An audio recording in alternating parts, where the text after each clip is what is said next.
Bonjour à tous et bienvenue sur la chaîne.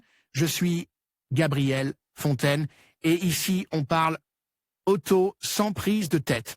Conseils pratiques, explications techniques, accessibles et réponses claires à vos questions de tous les jours. Que vous soyez débutant ou passionné, vous allez trouver ici de quoi mieux comprendre et entretenir votre voiture. Pensez à vous abonner, à laisser un petit like et restez avec moi jusqu'à la fin de la vidéo. Chaque détail peut faire la différence. Il y a quelques jours, nous avons appris ce qui sera probablement la nouvelle de l'année dans l'industrie automobile. Il s'agit de la fusion à 50/50e de deux groupes de construction très importants, PSA et FCA. PSA comprend des marques telles que Peugeot, Citroën, DS et Opel, tandis que FCA comprend Fiat, Jeep, Alfa Romeo et Abarth, entre autres.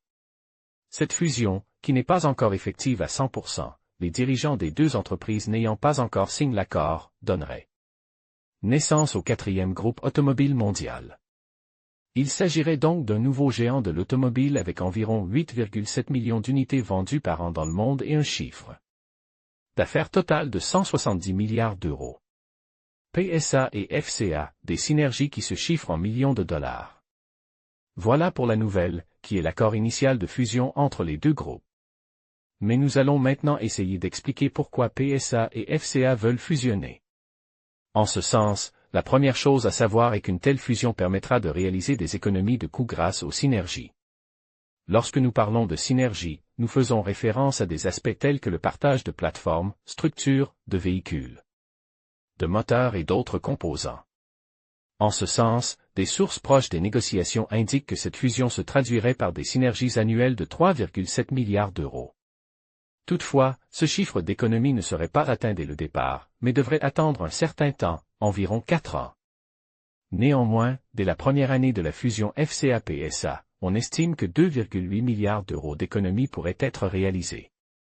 Outre les synergies, il existe d'autres raisons pour lesquelles les deux groupes souhaiteraient fusionner. L'une d'entre elles est le marché nord-américain. PSA, Peugeot, Citroën et Opel n'est pas présent en Amérique du Nord.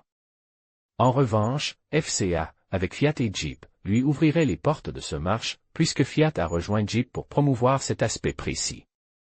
Rien qu'en Amérique du Nord, États-Unis, Canada et Mexique, FCA, principalement Jeep et Chrysler, possède plus de 30 usines. Pour sa part, PSA est très concentré sur l'Europe. Rien qu'en Espagne, PSA possède 3 usines à Vigo, Saragosse et Villaverde, Madrid.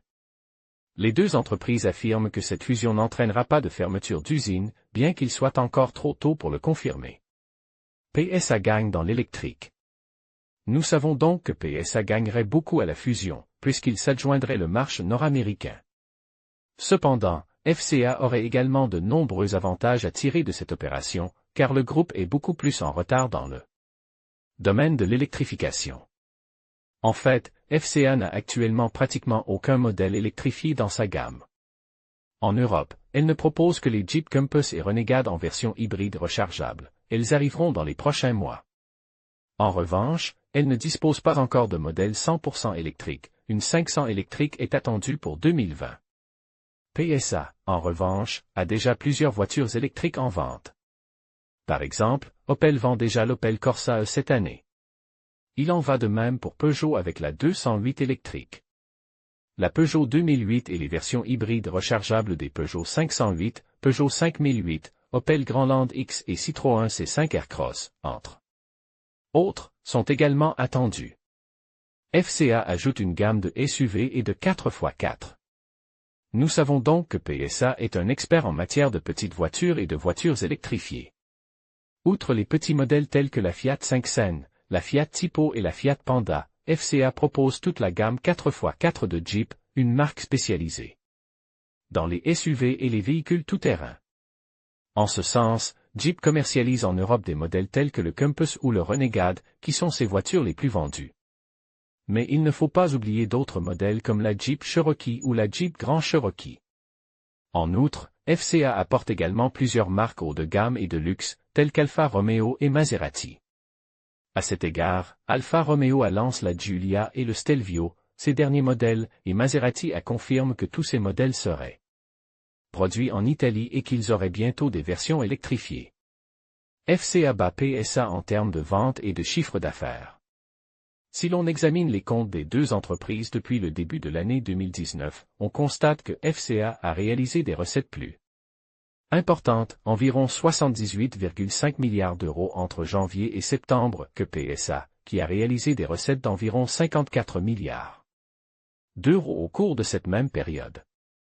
De même, FCA a vendu jusqu'à présent 3,25 millions d'unités, contre 2,57 millions pour PSA. Quatrième groupe de construction automobile. Enfin, si la fusion entre FCA et PSA est finalement acceptée, nous parlerons du quatrième groupe de construction automobile au monde, avec des ventes d'environ 8,7 millions de véhicules.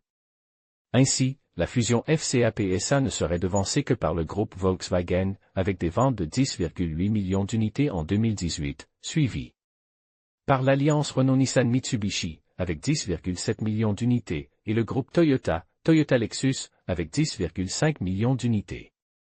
Ensuite, la quatrième place reviendrait à FCA-PSA, avec les 8,7 millions d'unités susmentionnées, suivi de General Motors, avec près de 8 millions d'unités, Hyundai-Kia, avec 7,4 millions d'unités, Ford, avec près de 6 millions d'unités et Honda, avec environ 5,2 millions d'unités vendues.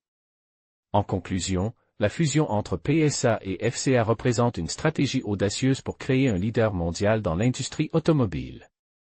En combinant leurs forces, ces deux géants visent à optimiser leurs ressources, innover dans les technologies de demain et répondre aux défis croissants de la transition écologique. Avec une synergie potentielle de plus de 4 millions de véhicules vendus chaque année, cette alliance pourrait redéfinir le paysage automobile et offrir de nouvelles opportunités tant pour les entreprises que pour les consommateurs.